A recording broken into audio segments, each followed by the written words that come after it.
Got to be one of the best names in turf. Andy Grow. Amazing. Thank my dad for that one. Happy Father's Day to everybody. Let's see.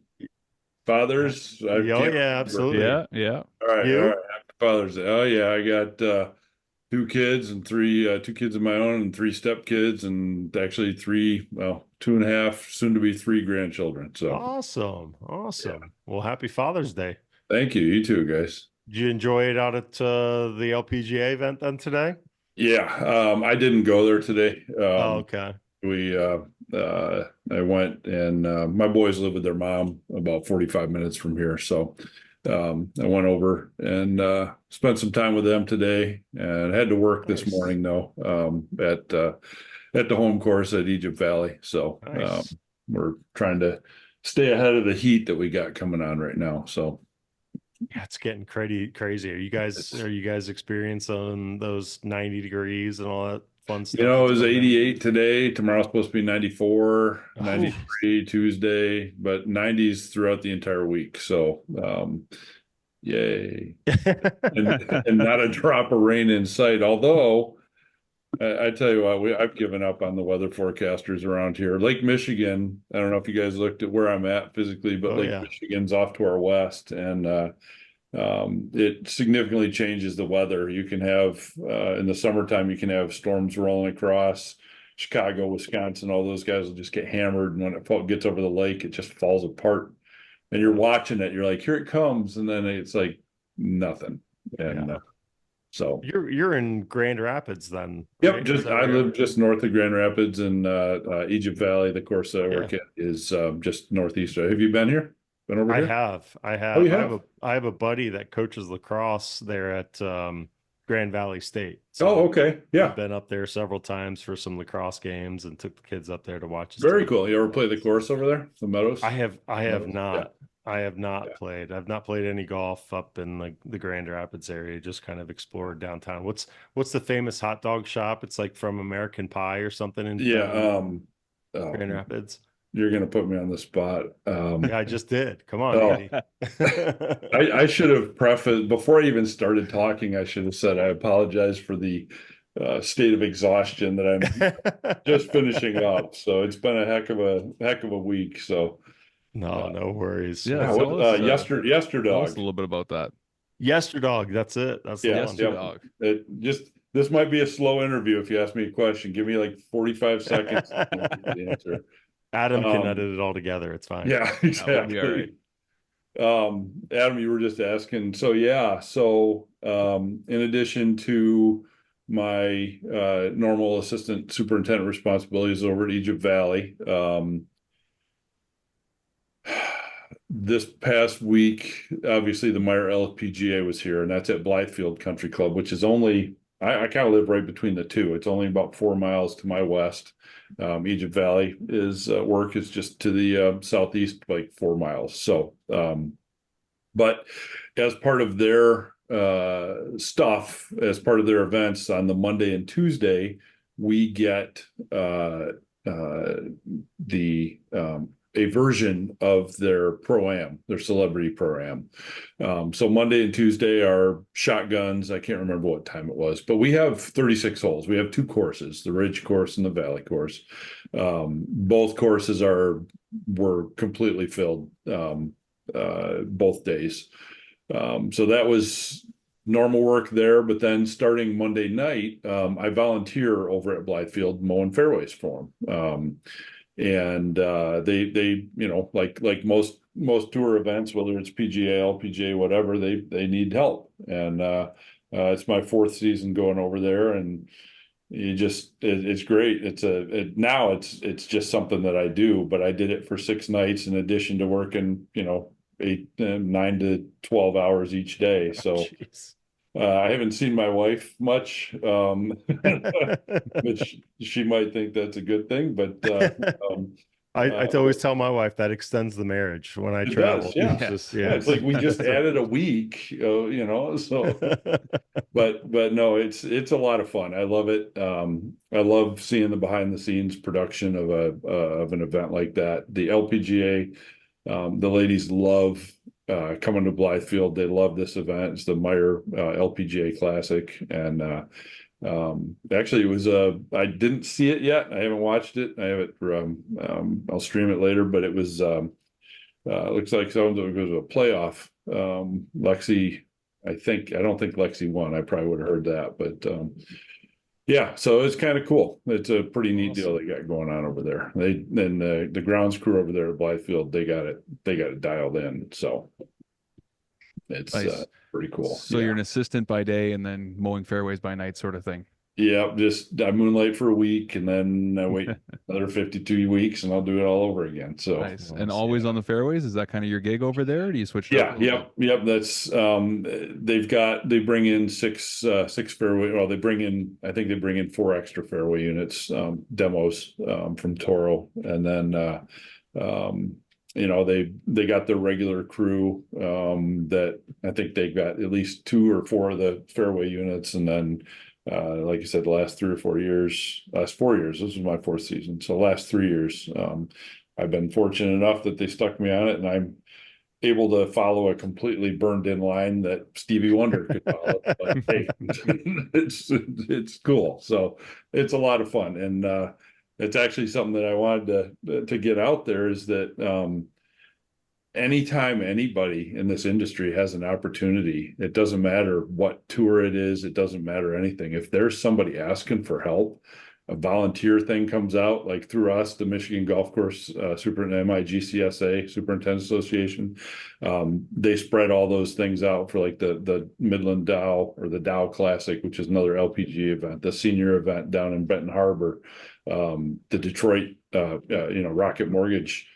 They're all, as you guys know, they're always looking for help, always looking for volunteers, and you get a shirt or 2 shirts and a hat and a pass to go watch whatever you're doing, but it's worth the experience and to meet a bunch of great people, right? Oh yeah, I mean the networking opportunities, just showing your face is tremendous, in addition to shaking hands with, hey, here's 2 superintendents of wherever, it doesn't matter where, but it's really a tremendous opportunity. And then you got guys like me, I'm 52.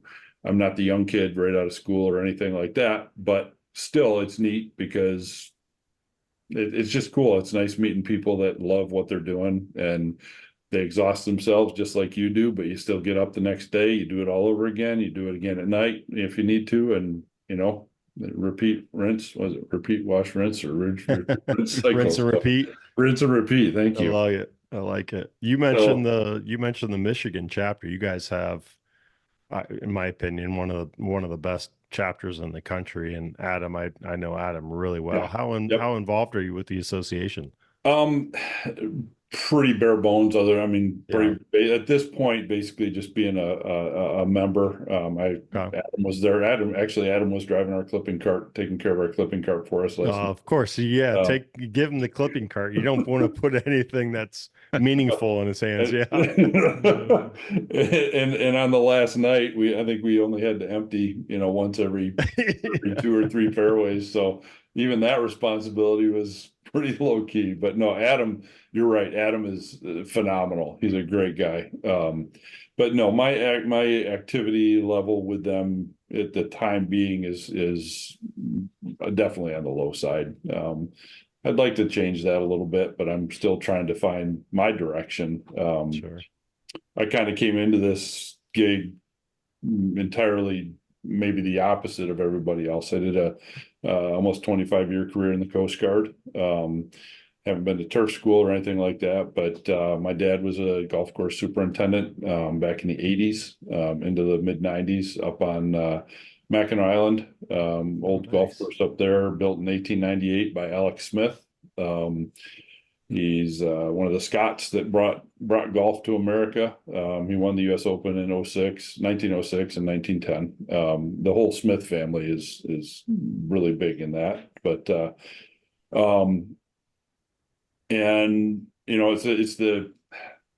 there's a little competition between us and another course.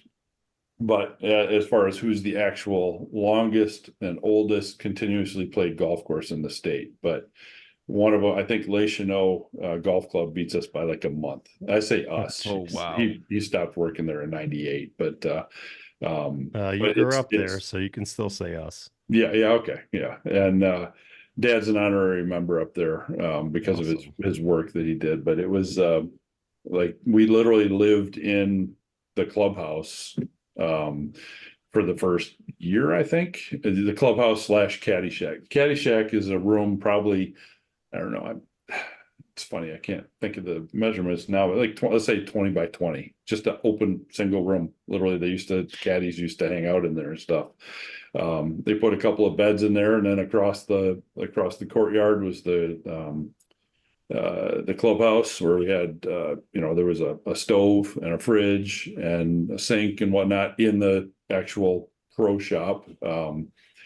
It's hard to give people the feeling of what it was really like in that place back then. And it was 83, I believe, when he started there, 83 or 84. Wow. And finally, then a couple of years later, they built a proper lodging for him. So, but you lived right. I don't know. Have you guys heard of Mackinac Island? I was just going to ask you. I mean, what was it like? Because that's a pretty remote place. I mean, what was it like on Mackinac? So it's not super remote per se. It's just difficult. It's not even difficult. It's easy to get to it, but it takes a lot of steps. So you go. Yeah. The no laying up guys.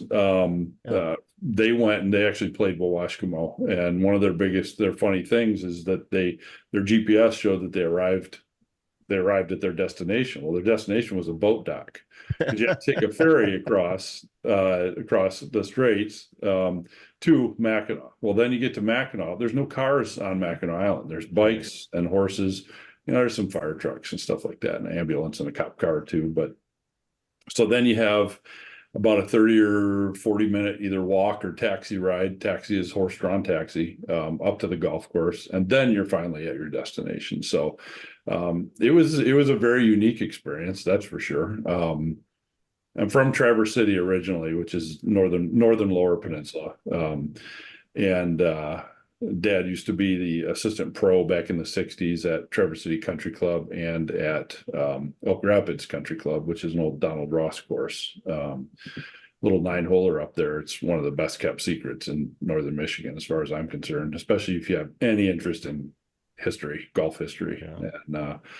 And so it was great. It was great growing up there. I didn't spend all my time there. Mom stayed in Traverse City. Dad would come back and forth in the spring on the weekends. He was a school teacher as well. So was Mom. And then summertime would come and he'd stay up there. And then after a couple of years of doing that, he retired from teaching. He said, "I'm done with teaching. And I want to go back to doing golf stuff full time." So he did that for, what did I say, 13 seasons or whatever it was, and ended there in 1998, which was their centennial year. And the cool thing about that place is that it's unchanged. It's unchanged because for a lot of reasons. One, the physical space. It's actually in a state park. The land is leased from the state of Michigan. And it's on the National Register of Historic Places. It's on the Michigan Register of Historic Places. There's a lot of history there. The Battle of 1812, Battle of 1814 from the War of 1812 was held on the grounds, obviously before the course was there, but a lot of cool stuff like that. So that's where my dad, in hindsight, now looking back, I realized that that's where I got my interest in, especially golf history and greenskeeping history and that sort of thing. So yeah, man, it was cool. And then I just kind of spun out of control from there. So, and then I joined the Coast Guard and got an opportunity to work. I worked up in Alaska at Bear Valley Golf Course on Kodiak Island, Juneau, Alaska, worked down in Virginia, Mississippi. Every time I transferred, I'd find a part-time gig just to work for, come in maybe on a weekend or something like that and get some free golf and still kind of keep my foot in that door. And so, yeah. And then retired a few years ago. Actually 8 years ago, I retired from the Coast Guard. And only 4 years ago, I started working at Egypt Valley. I got back into the golf stuff. So then started doing the assistant gig this year. We had an opening on one of our courses, and said, "What the heck? Why not?" Was this almost something you knew you'd get back into? Like, were you connected all throughout these years just for free golf, or was this something you were really passionate about and you wanted to get back into? It was a little bit of both. I think for a long time, during like the core of my career, it was kind of a forgotten thing. Coast Guard was everything, and I never really thought, you're young and whatnot, you don't think really more than 15 minutes ahead of time, but let alone when you're retiring from the service, So it was interesting. I kind of kick myself now because I wish that when I retired in 2016, I wish I would have gotten right back into the golf stuff, because that would have been 8 more years that I would have had under my belt. And who knows where I'd be at this point. So um, I was sitting watching the Masters in 2021 downstairs because I had COVID. I was isolating for like 2.5 weeks. And I was like, you know what? I was talking to Dad because we were watching the Masters, or he was up in Traverse City, but watching the Masters together, talking to him on the phone. And I'm like, you know what? I think I want to get back into this. And he started to gift me some of his hickory golf collection at that point. He's not dying or anything, but he just kind of realized that he had way too much. He had over 350 hickory clubs, and Wow.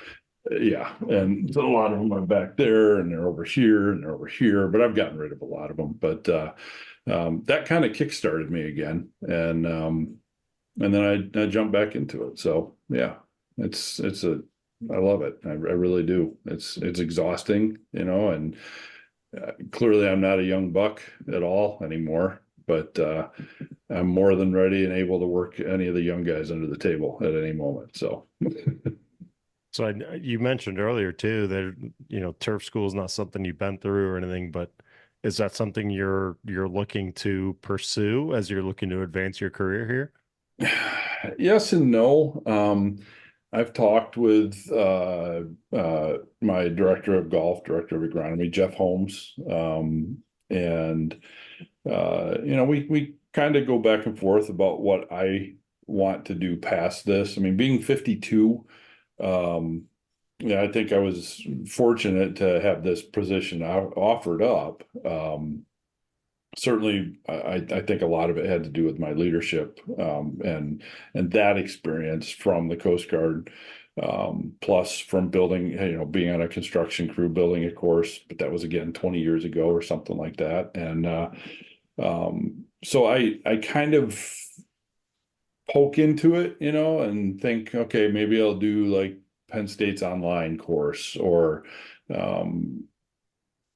but then I'm like, oh, man, I just really don't want to do this stuff anymore. It's not that I don't want to learn, but I really am challenged at sitting in front of a computer and learning. And I mean, obviously Michigan State University is an hour away from here, but I can't. I got kids. I got, a wedding coming up in 2 weeks for my stepson. I mean, I'm not just taking off to go to school for a season or two. So it's I don't know. I kind of think about it and then I don't. And then I think about it and I don't. And by the time I probably make a decision, I'll be saying goodbye, and it would be too late. So, and I don't even know what my career goals are, to be honest with you. I mean, at this point, again, being 52, I really don't believe that there's going to be a lot of, I'm not going to get a big gig at a big place. I might be able to pick up a superintendent job at a mom and pop, or a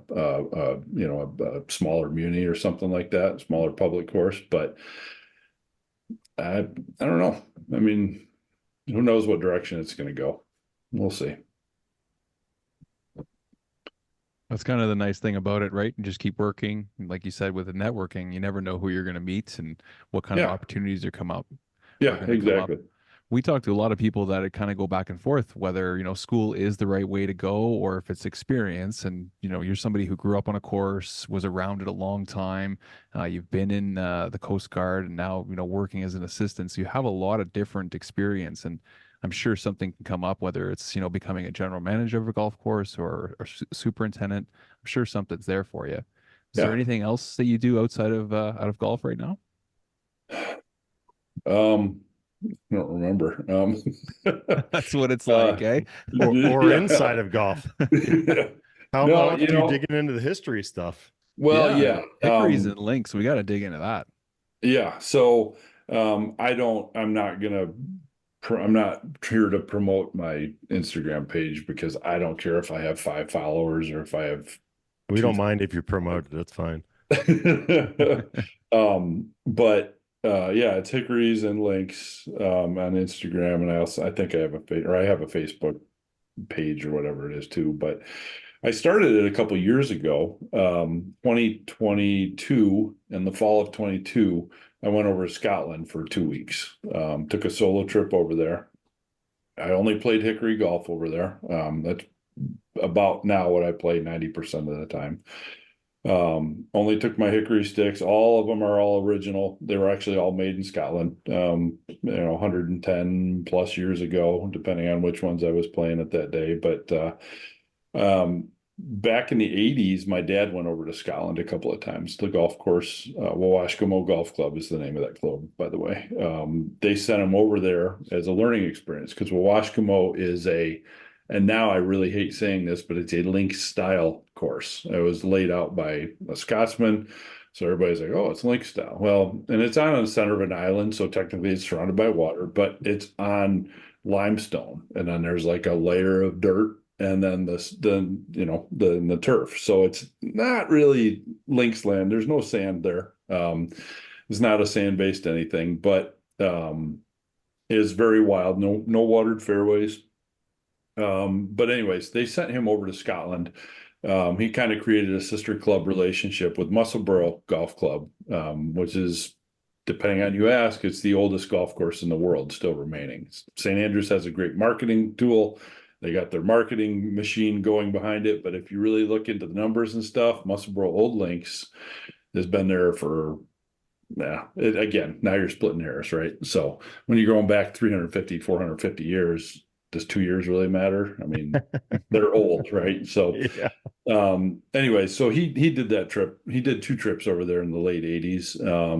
And Scotland was always a place that really kind of had interest. I mean, I'm not a traditional golfer by any stretch of the imagination. I think golf carts are the evil of all golf.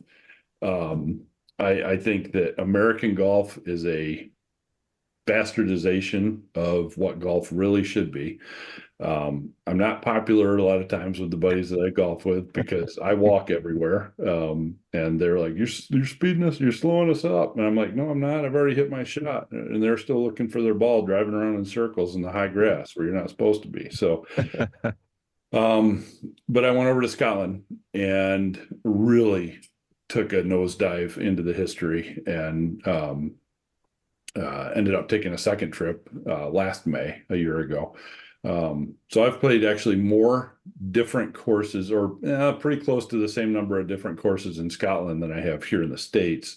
But I've only played hickory golf in Scotland. I never took a modern club at all, nothing steel except for the head. And to me, that really put me into it. I'm an overseas member at Musselburgh Golf Club. I played Carnoustie. I'm an overseas member of the Carnoustie Golf Club. Played St. Andrews, played the old course. So I played a couple of the big ones, but one of the coolest experiences I had over there is at Prestwick. So I went in 2022 as the Open was at St. Andrews. So when I was there in October, it was crazy because it was October, end of October, like the 18th, I think. They were still taking down the infrastructure from the Open. And that was how many months before that, So Yeah. that was cool to see that. The stands weren't up and the buildings weren't up still, but the foundations were there, the bases were there, and they were still working on taking it down. But to go to Scotland and go to St. Andrews, I don't know how many of the listeners are into the greenskeeping history side of things, but actually today is old Tom Morris's 203rd birthday. And Tom Morris, if you will, is kind of the father of greenskeeping. He was at Prestwick, he was at St. Andrews, he was a club maker, all that sort of stuff. And then his son, of course, young Tommy, was a phenomenal player. But one of the cool things that happened that year, since it was the 150th anniversary of the Open, Prestwick, which is where the first Open was held in 1851, they recreated the original 12 holes from 1851. And for a history nerd, that was like a pinnacle. So I went over, it happened to be during the time that I was there. So I coughed up the extra significant amount of money. And I got two 12-hole rounds. You play one round in the morning. And then you go in and you have a members lunch at the members long table. You have to have a jacket and and tie. It's very, very proper but very relaxed. And then you went out in the afternoon, played the second 12, and then in between there they gave you a tour of their archives, and their archives are like the original scorecard from 1851, 1852, the first Open Championship scorecards. They have the actual originals. They have the belt. They actually have in their minutes from the meeting in 1850, the next year, where they proclaimed that the championship will be open to all, which is how the Open became known as what it is. And I mean, I was nerding out in there, man, and it was incredible. But to be able to walk, from a turf aspect, to try to tie this back into the podcast, is that they did a phenomenal job. Some of the greens are still the original greens from 1851. Some of the holes, actually, it plays as number 2, but I think it plays as number 17 on the modern day course, is the Alps hole, which is a par 4, and it's basically 2 blind shots, completely blind. But the second shot is the biggest one, and there's 3 posts up at the top of this massive dune ridge, and depending on where the pin position is, you hit towards. If you're a good golfer, you aim at that and you hit over that. If you're me, you just hit it and goes wherever. But on the other side is a bunker called the Sahara, and it's just massive. And then the green sits right after that, and that's the oldest original existing hole in golf championship. It's been changed, but it's never been changed. They have never done anything to it, agronomy wise. I'm sure they have, because obviously our processes have changed over the past 150, 200 years. But to be able to play that stuff is just something else. And it was like the golfer history nerd of me was just completely nerding out. The turf nerd in me was completely nerding out. They had to cut some of the hole locations, weren't there anymore. The greens weren't there anymore, so they actually cut out sod and relayed fresh sod in there, and they did a phenomenal job. And it was well worth the cost of admission, because they treated you like a king for the day. But it's phenomenal. In 1853 or 4, when young Tommy, the first hole is 578 yards, 9 feet 2 inches, or something like that. He got a 3 with hickory. It's insane. Like, dude, how do you? I didn't even keep score. I usually don't keep score because it takes the fun out of the game for me. But unless I'm doing match play, but yeah. So you want to dive into that sort of stuff, and Scotland is the place to go. If you're just even an okay golfer, which I am, I'm nothing special, but they have such an appreciation for their game, and they appreciate it when people come over. Not the regular Americans with your $7,000 bag of new Callaways, and you want a golf cart. And I mean, I played 24 or 25 different courses over there, and I saw 5 power carts total. They walk. Wow. That's the way the game should be played. And but from an architecture standpoint, the way that we build and design our golf courses, number one, they're much newer, and we like to put condos here and a subdivision here and a pool over here. And it's more than just golf here in America for a lot of the places, obviously not all of them, but yeah, it's incredible. And anybody that has any interest in golf needs to go just Yeah. once, just go. So did you play a gourmet ball while you were over there? No, I played, well, I played a couple of different, I actually have them all right here. So this, I do play feathery golf as well to take Okay. it back to the before 18 before the 1800s and down to the back to the 1850s. So this is a reproduction made by Denny and Kathy Lane, a couple of friends of mine. It's called a Lane Feathery, and it's literally goose. I think it's goose feathers, and they boil them down. They have some little mixture that they put in there. They cut out the leather and then they stuff them. They stuff the feathers while they're wet in there. The leather gets wet and whatnot, and then it hardens up. This one's got a couple hundred strokes on it, but Wow. and then there's a company called McIntyre Golf Ball Company, and they make reproduction gutta percha balls, and that's what I played with a lot. But I also do play with when I play what's called modern hickory, which is like pre-1935, from the 1900s to 1935. I play with Titleist True Feel because it's a low compression, and that's what you want with the hickories. So yeah, but it's a rabbit hole, and it's a Oh dig. yeah. And So did your passion for the history of golf then kind of continue to spur on?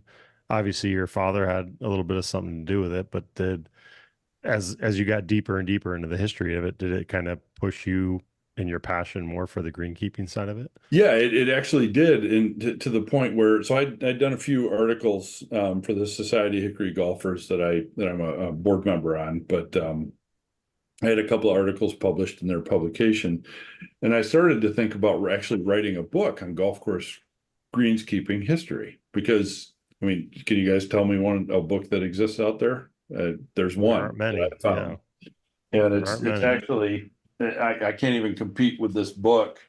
I'm reading it again right now. It's by Melvin Lucas Jr. It's the history of greenkeeping, and it's Yeah. huge. And the amount of detail he went into is like, okay, I'm not even going to try. You pretty much covered it all. But that was the great thing about going like to Prestwick, for example, is that I mean that's where Old Tom. Oh, I got a dog poking in. Come on, come here. Or just stay there. That's fine too. So that's where top dressing came from. Is old Tom Morris was walking across a green with a bucket of sand and accidentally spilled it. I mean, that's the pared down version of what happened. And he went over and got all angry and spread it out and came back, a few days later, and he's like, "Oh, wait a minute, stuff's doing a little bit better." So he tried it again, and that's like where top dressing came from. That was the mindset behind it. And so yeah, it certainly. I got a cat coming in. Sorry, guys. You got a house full. Yeah, 2 dogs, 2 cats. This guy is the asshole cat, so we'll see. Which, in my opinion, About they to be all a are. fight in there. Yeah. But no, it definitely started with my dad. It started growing up on that golf course. I didn't realize it now at the time, being 18, 17, 16, 15, 14, 13, you don't, I mean, hindsight's 2020, of course, but looking back, I didn't really appreciate it for what we had there. And the history that was there. But now, and as I got older, when I remarried, my brother-in-law is actually the director of agronomy over at Sand Valley, Rob Doon. And he I married into that unknowingly. He was up at the Kingsley Club for a few years up in northern Michigan, and then got picked up by the guys over there. And now I think he started at Sand Valley as the super over there, and then he got picked up and bumped up to the director of agronomy over everything. So I got that. And then my cousin, actually my second cousin, is actually my boss here at Egypt Valley, it turns out. We have grandparents that were brother and sister. So it's kind of a fan. It's got to be in my blood somehow, and it's got to have something to Yeah. do with last name, like Adam said in the very beginning. So Yeah, that's right. it's there's something going on. But the history part, I've always liked history in general, but to add in and to tie it in with the golf stuff, and then realizing how deep and how many different directions you can go with it is phenomenal. And that's actually one of the things I like the most about golf in general, right? You can appreciate and you can have a passion for the agronomy side. You can have a passion for the architecture. You can have a passion for the history. You could not give a shit about the history and just love playing the game with your brand new clubs, driving around in a golf cart. All those different ways, and it's the same game. That's what's so cool. And then throw into the mix that at least over in Scotland and some of the courses here, you can go play the same courses that the greatest golfers in the world play on a tournament. You can't do that at Lambeau Field. I can't just be like, hey guys, let's go throw the ball around at Lambeau. It doesn't work that way. And so it's that big combination of things. There's so many different ways. I'm big into the architecture side of it. I'm not as big with or not as big as I am with the history side, but I'm a okay player. I just bought actually I won them, but up to about 3 months ago, my newest set of clubs was my dad's old Callaway S2H2s from 1988. Oh That was my boy. new set. If I played moderns, that's what I was playing, was a 35-year-old set of clubs. So I wasn't that good. It didn't matter to me, but that's where Hickory was so great. So yeah, I'm kind of all over the place, but yeah, Do they it's still do that Hickory, the national championships down at like Mid Pines or something? yeah. So they rotated out now. So Okay. there's the U.S. Hickory Open. This year it's over in Wisconsin. There's four. They do it geographically: East Coast, Yeah. Midwest, Central, and West Coast. Boy, I hope none of the guys from the committee are listening to this. Is Leffert still running that? No. Okay. There's a different. So there's the U.S. Hickory Open. There's this is where the sleep is starting to catch up to me.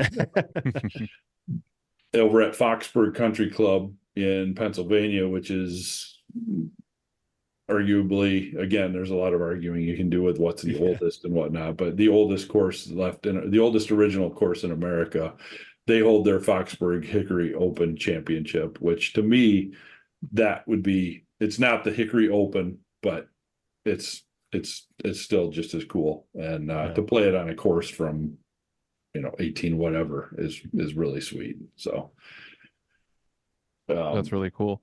I want yeah. to jump back to Scotland really quickly because that's obviously something that really sparked something for you going over Oh there. yeah. I would love to ask you about the greenkeeping over there. Like, was there anything that blew you away or something that surprised you or shocked you seeing over there?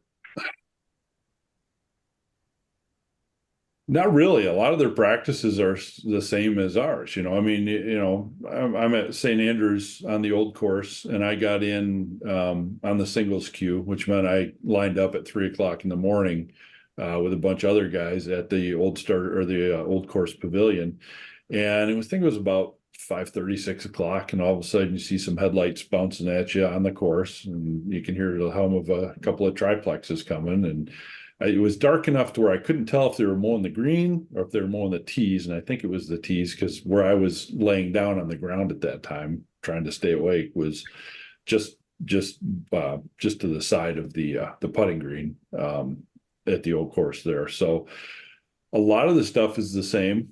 One of the really cool things about it, though, is like here you go with the history stuff again. And at Musselborough, not the Musselborough Old Course, but is it Royal Musselborough? The very first cup cutter is there. Musselborough is where the cup cutter, the 4.5 inches, that came from. I think the guy's name is Robert Gay, back in whenever the heck it was, 1800 something. He took a drain pipe that happened to be 4.5 inches and he made a cutter out of it, and that became the first cup cutter. They actually still Hmm, have that in the building there. So come on. a lot of the thing about it that's to me was the coolest, though, and it didn't really surprise me because I had talked to enough people over there beforehand, and I talked to my dad, and I follow a lot of the European courses on Instagram and stuff, but I don't follow the big American flavored ones that you're gonna go over there, and that's like the bucket list ones that every American wants to go to, because they basically cater to Americans, so they do things very American over there. I played a lot of the smallest courses that are over there, little 9-holers, and one of the coolest things is that you'll go to the 9 or an 18-hole course, and there'll be like 2 greenskeepers, and that's it. And the members will volunteer once a month, and you'll get 30 or 40 members that will come out, and they'll help fill divots, they'll help, you name it, whatever.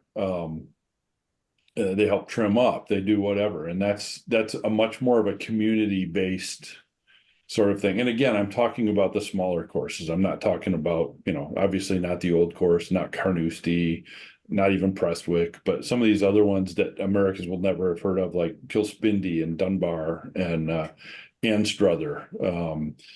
Some of the courses we played up north, that sort of thing too. But the smaller number of greenskeepers was, I guess I would say that would be the biggest surprise compared to, on my side, counting the super, myself, because both courses share the same mechanic. I think we got 15 people on my side. So we got a staff of 35-ish people between the 2 courses, including the mechanic and the 2 supers and the 2 assistants. So I think definitely the smaller size, the downsizing of everything, and just the way that they do stuff, it's generally speaking, it's rougher.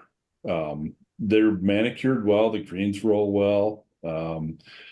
But unfortunately, I didn't have an opportunity, or I didn't create the opportunity, maybe I should say, to sit and talk with any of the greenskeepers there. I was playing at Ely, which is in the Fife region, so south of St. Andrews.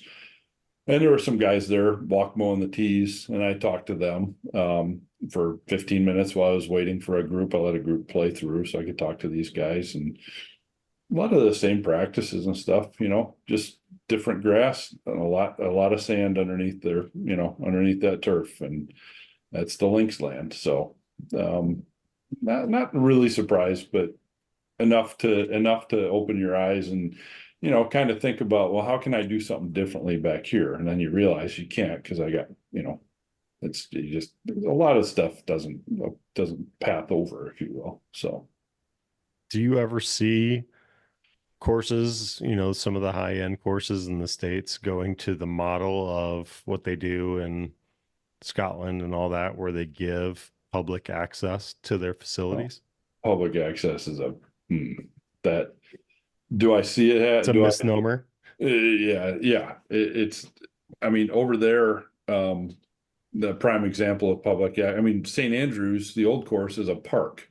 Yeah. Every Sunday, except during a championship, it's open to the public. There's dogs walking on the green. There's kids in the bunkers. There's, families walking around having a picnic in the Valley of Sin.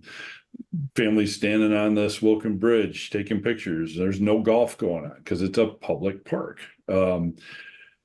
So much is open over there. There's a few that aren't. You've got like Muirfield, not Muirfield Village, but you got Muirfield, and it's gated. But even then, the visitors can play. I think it's Tuesdays and Thursdays. You get a 4-ball round, you get lunch, and then I can't remember what the afternoon round is, but almost every place over there is open. They have a very different structure, though.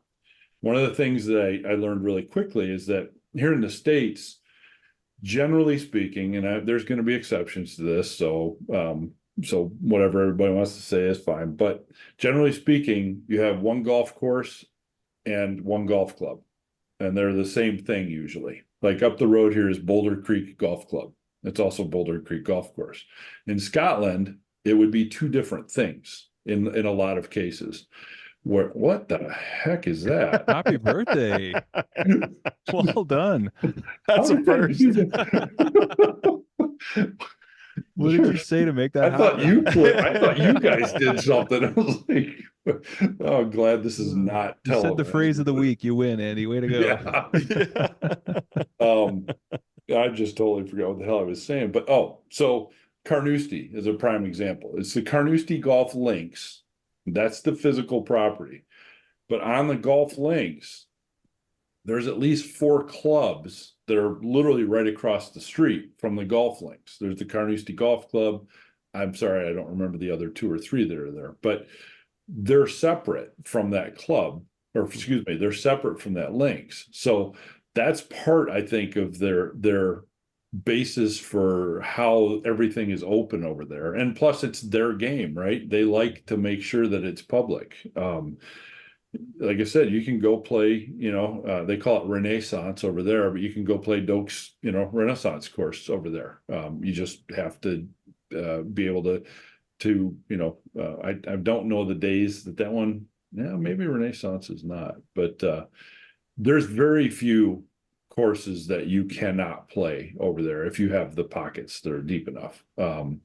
There's very few gates. There's very few fences. Most of the courses, because most of the ones I played, I'd say actually 95% of the courses I played were links courses, true links courses. So they're right on the coast. Well, there's a coastal path trail that runs basically all the way around Scotland. There's people walking. I mean, you stand on the tee at Cove Sea Links, which is up in the Highlands or the Moray region, so kind of the northern eastern part of the country. And you got to wait because there's a family hiking down the trail right there. And they could cut across the course if they wanted to. I mean, everybody there gets it though. It's not so compared to here where we like to close things off, we like to have gates. We have country clubs up the wazoo. It's very ironic that I work at a country club. I get that. It's kind of the exact opposite of what I think golf should be. But it's not for me to say, and they send me a nice paycheck every couple of weeks, so I'll stop there. But I don't see that happening here in the States. I wish it would. I wish that golf courses would be built for golf, and the abandoned dune stuff, the Sand Valley stuff, that sort of thing, where you might get a cart if if you have a medical note or whatever, but you're walking, you're taking a caddy, and you got to pay out pretty deep pockets for that too. So I don't see it happening though. I really don't. I think it's part of the bastardization. That's what I call it. Golf carts again being the other thing. It's kind of that lazy American sort of mindset. But I will put a little asterisk next to that the courses back then, I mean, a lot of these courses are 150, 200 years old.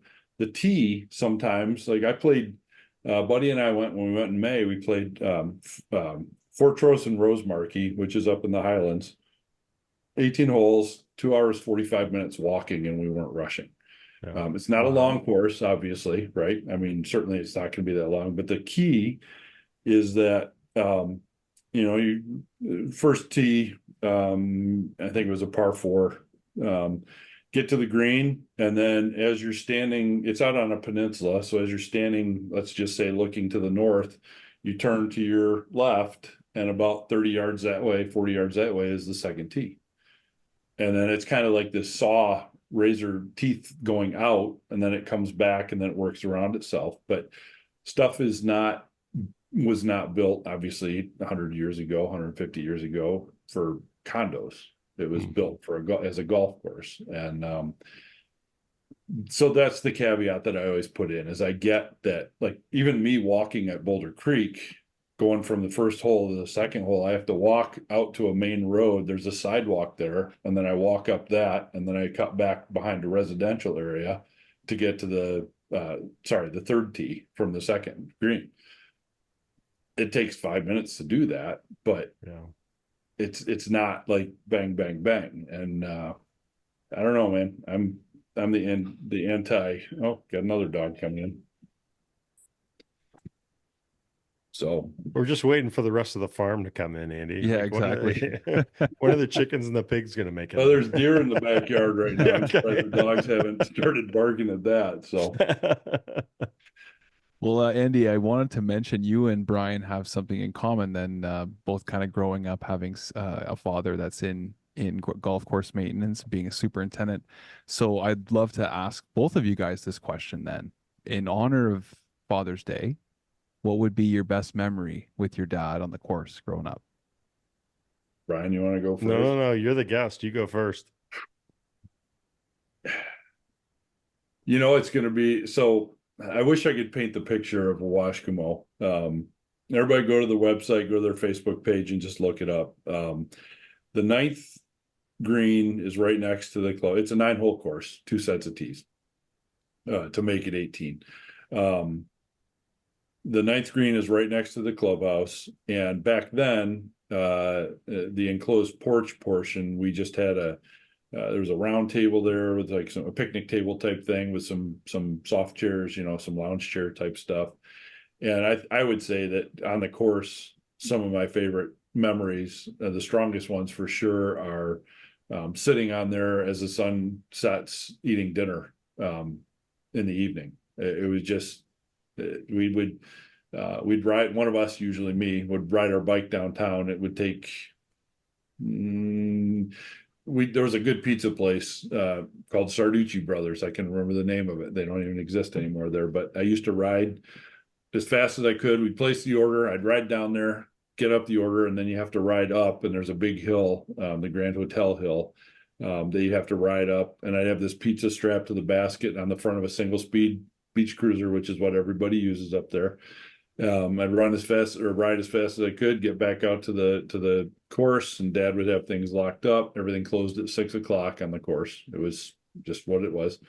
And we'd sit there in the evenings, and usually the fall ones were probably some of the best, because when those leaves start changing up there and the cool air comes in and stuff, it was just, I think that was it. But I'm going to modify that at the same time, because in honor of Father's Day, like you were just saying, Adam, I want to really praise my dad, because the course, it was his hard work. It was more than just that one memory of dinner on the porch, because his hard work, Michael Bamberger went up there, wrote about it in Golf Digest. There was an article about that course in just that course, and they loved it. They called it something else that they've never played before.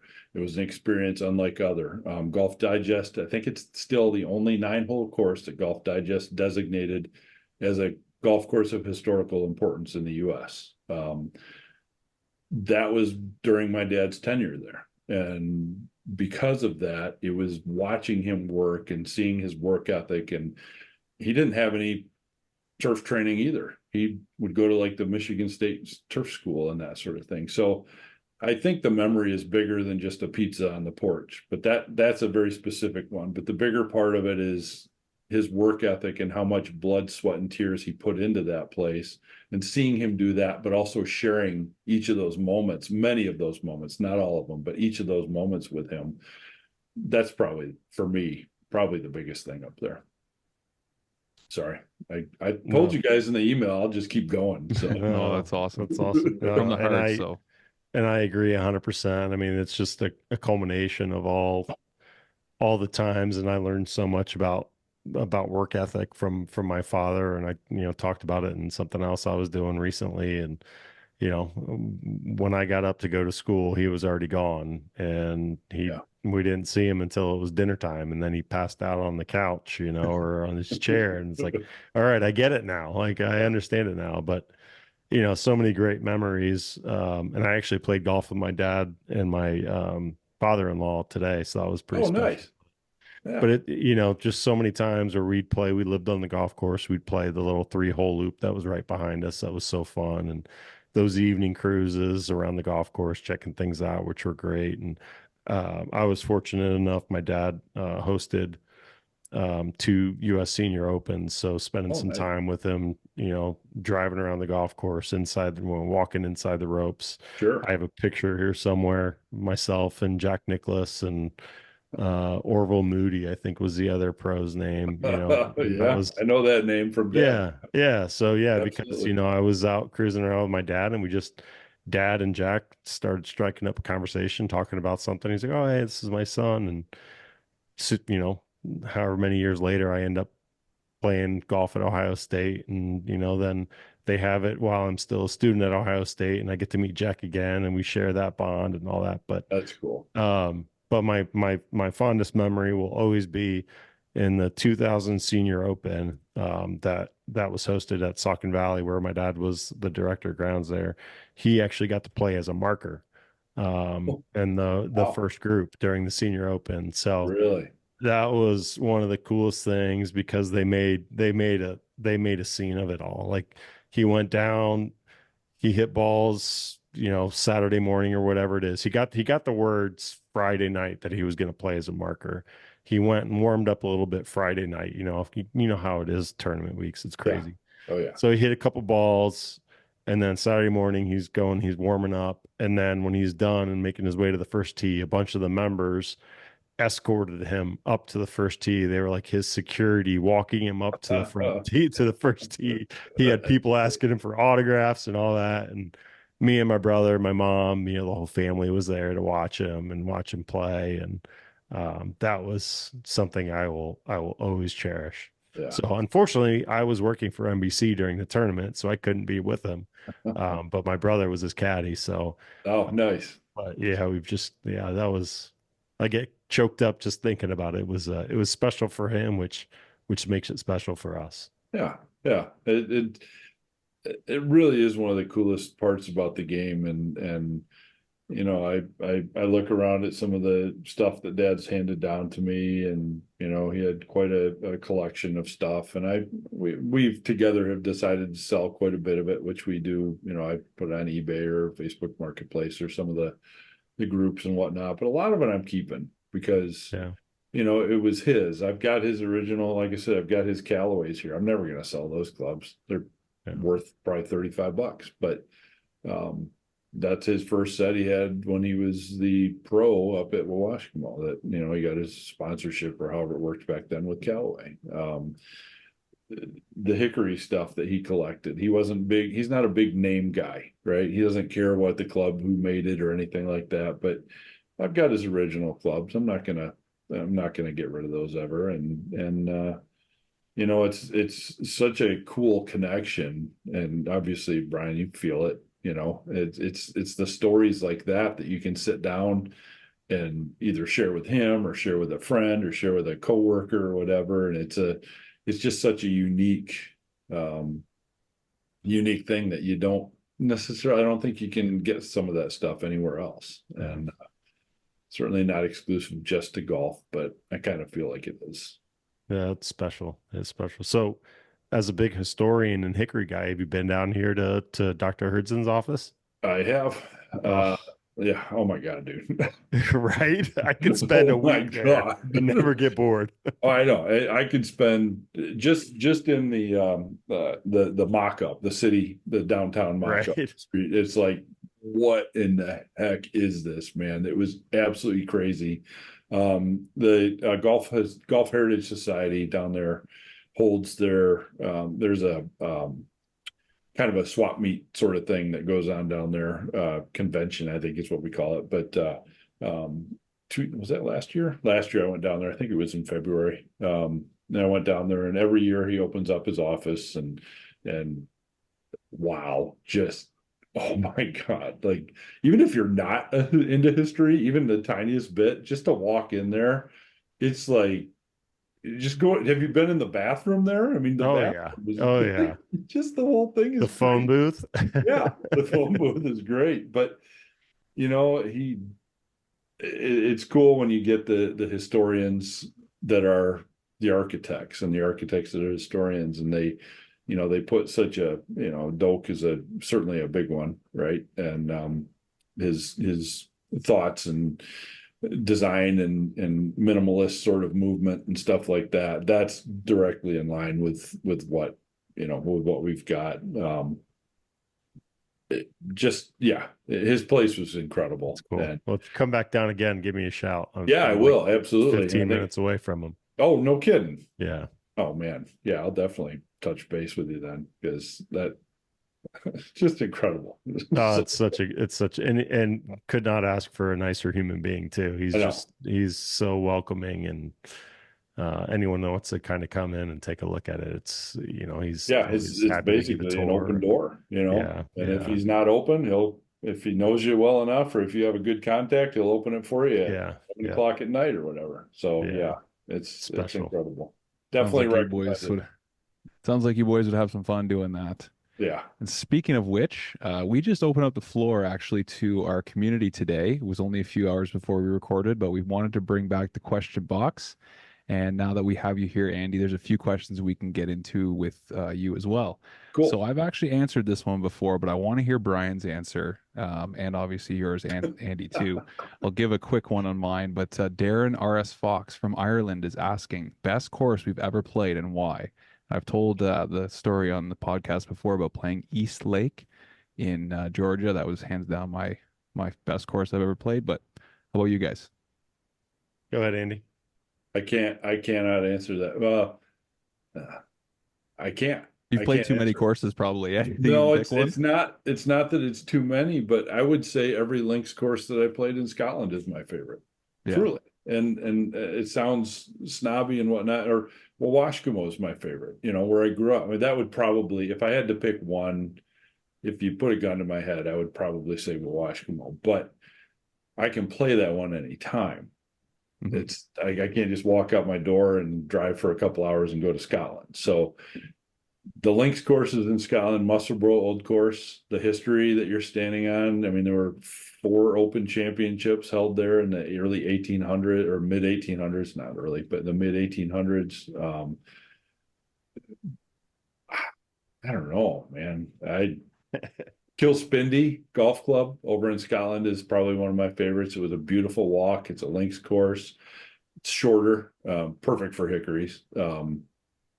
That would be up at the top too, but I can't name one favorite because I just can't. It's impossible for me. How about Yeah, you, Brian? I got that question recently as well, and um, I think there are so many different variables there. The place that's really special to my heart, I think, is Wayhill at Saucon Valley. I mean, again, just same thing as you, Andy. It's where I grew Yeah. up, and I have so many memories. But my answer to this has always been I've never played a bad golf course when I'm with good people, and it's Oh, just Oh, dude, that's it's just what spot an on right answer. there. I That's mean, a it's great answer. just You win yeah. the answer Yeah. tonight. It's because I I've can't. gotten that question too many times. Like it's like asking me to pick my favorite kid. It's like you can't do it. Oh, I can do that with my. No, I'm Yeah. kidding. No, there's just, there are so many good golf courses for so many different reasons. And it's just, anytime you have an opportunity to go spend a few hours out there with some buddies or something, it's just Yeah. who cares about the golf course? You're just Tough out to there beat that. spend Yep, a couple hours having a good time together. that's true. You're spot on right with that. All right. So how about Palmer Spurenberg? How do you guys dress your burgers? Plain Jane or all the toppings? I wasn't Some ready a for little this bit sort of different. How about you? in-depth Now we're turf getting into the real conversation. hard-hitting questions here, Andy. Yeah, I don't have a turf degree, guys. Oh, Um, just a little bit of fun at the end of the episode, you know? yeah, no. Let's see. I definitely not plain Jane. I like fried egg on them. Oh, shit. There you go. I like there's a hot sauce from Arizona that my wife brought back one year called Mama's Smoking Hot Sauce. I love some of that on there. And then I guess the rest of it's kind of plain Jane, but of course, cheese and bacon and whatnot. But some avocado sometimes too, some guacamole, something like that, but mushrooms. I see. I'm not going to stop now. Yeah, exactly. There's not a Don't whole lot I won't discriminate. eat. There's no discriminating when it comes to Yeah, food, right? Like, equal let's go. opportunity burger eater. How about you, Brian? Anything Oh specific? yeah, I have to. No, I mean I'm the same as Andy. I mean I like the bacon, cheese, lettuce, tomato, pickles. Throw a fried egg on there. ketchup and mustard, I'm good to go. Have you guys heard of Max and Irma's before? Oh yeah. Restaurant chain. They got something, I don't know if it still exists, but it had something called a garbage burger. And it was kind of like, I think, a little bit of everything that they had in the kitchen. And it was phenomenal. They just threw And it the all on best there. ranch dressing you could ever ask for. Max and There you Irma's go. ranch dressing was the best. They were based here in Dublin, Ohio. Oh, they were Yeah, really? so I think they're out of business now. I'm not Yeah, sure I if think they're around so. I anymore, haven't but seen or heard of them for a long time now. But yeah. Oh, they were so good. what about you, Adam? You got to answer that. You don't I've just always get. had a problem with barbecue sauce on a burger. As soon as there's barbecue sauce or yeah, bacon, that's up right up my alley. I mean, I'll Yeah. do ketchup and mustard if you're just out in the backyard having a barbecue, but if I go into a restaurant like a Texas barbecue, Mm, bacon, maybe some onion strings or something like that, that gets me going. mm, Sweet. nice. Something a little different, right? I Yeah. like it. Yeah. All right. One more here. We want to go something specific on the course, or we want to go something a little bit more broad in the industry? What do you guys think? Surprised me. Surprise you. It's a What moisture level do you like seeing on your greens? That's from Little Kirchy. So that's a very appropriately timed question, It right? is, yeah. It's kind of how we started this conversation. So we like to see. Okay, a very simple answer, but it's not a simple answer. There's too many. There's a lot of variables, right? You got to look at what's the forecast, what's the humidity, what's the obviously the temperature, what's the cloud cover going to be? Are we arid? Are we humid? Is it windy? Too much stuff. Our range, I would say, we like to keep them. We try to keep them no more than our happy place is right around 14, 15 up to 17%. That's it. We will sometimes bump them up a little bit, like on the days we have events going on that we know we can't get. We have every Monday we have um, a large event like Western Michigan University comes, and they both 36s are full of Monday's close to the membership, but they beat the heck out of the course, and we'll juice them up just a little bit more to get through the day. But yeah, that's kind of our number. Yeah. You guys recently had a project too, didn't you, Andy? Didn't you guys just do a little renovation?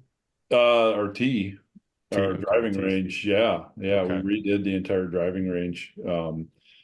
That was a pretty spectacular project. Yeah. And it's so cool to see that. Back in 95, 96, I helped design I didn't design a course. You can just delete the hell. Drew I it helped. on a napkin. Is that what you did? Yeah, I did. I did have a lot a of that whole too. bunch of those somewhere. Back when I was a kid, that's what I would Yeah, that's my whole high was. school algebra notebook. Yeah, mine too. Except I threw it away because it had the word algebra on it, and I don't Yeah. algebra anymore. But um, helping being on the crew, actually building a course down in Washtenaw County near Ann Arbor, back in the 90s. So seeing a project like that is really a spectacular thing. And we've got a really large driving range facility. It's all open, all outdoors right now, but they've got bigger plans. But we're looking forward to 2 years from now with a new irrigation system. So Nice. yeah. Beautiful. We're not too much further from you. I think I'm only about 8 to 10 hours north of where you are. So not too bad. And I'd say we're very similar. Like our number was always right around that 18. Things would be healthy. If once you got up into the 20s, that's when stuff was pretty wet and slow. So Yep. being around that 18 mark. And we found with a good wetting agent program, we could get that number down closer to 15, but you had to Yes. kind of be in your window and not have too much rain and stuff like that. So Yeah. there is a lot that goes on. But yeah, very, very similar numbers up here. Yep. You don't want my numbers here at Twisted Ball. They're bad. Non-existent in my backyard these No days. way. Do you even have a TDR back there? No, come on. No. We'll send you No. one of ours that's broken. You can Yeah, that'll try work. doing it. Yeah. It'll be just as useful as the one I have right now. Well, that's awesome. Well, Andy, we don't want to keep you too much later. I know it's Father's Day, it's Sunday evening, and we appreciate you pushing this one. We usually record on Tuesdays, so we kind of everybody was busy this week, and it was nice we were able to get together tonight, and it'll be a quick turnaround to put this out on Tuesday. So Yeah, I appreciate you coming appreciate you on. guys making your adjustment because, like I said, Tuesday when I saw Tuesday at 10, I'm like, well, that's not going to work. And we tried Wednesday, and I was like, oh, no, that's You didn't not. want to phone in from a mower out there I at couldn't. That's Blythefield? first live action one. But yeah, I appreciate you guys making the time and bumping it around. It's been great. I've listened. I'll straight up admit, I told Adam this, or I think it was on Instagram, that I haven't even listened to an episode with the two of you yet. I'm still catching up from before because there's too many podcasts that I listen to, and I'm Sure. there's I get a new notification. I listen to that one, and then I'm like, well, I got to listen to these guys, and then I get another one, and then I listen to one episode from like a year ago, and I'm like, okay, someday I'll catch up. And then you're like, yeah, we format changed a little bit, so okay, I should probably listen to something. So to to follow John Jeffries, Yeah, like, wow, that's a tough guys, one. I think you're maybe on the downhill side of this already. Which was really man. cool. I don't know if you guys watched the Open today, but they won the USGA award at Pinehurst, and Bryson made a big deal about thanking them and the grounds crew and stuff. Yeah, So how cool really, is that?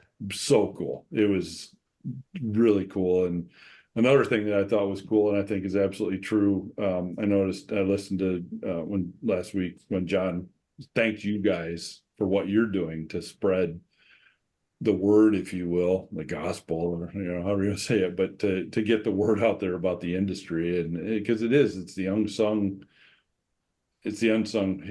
heroes of a country club or of a golf club or whatever. And sure, you can have a pool staff, and you can have a wait staff, and you can have cart boys, and you can have bag boys, but if you take away the grounds crew, you take away the golf course, which is the whole reason that most of these places are there.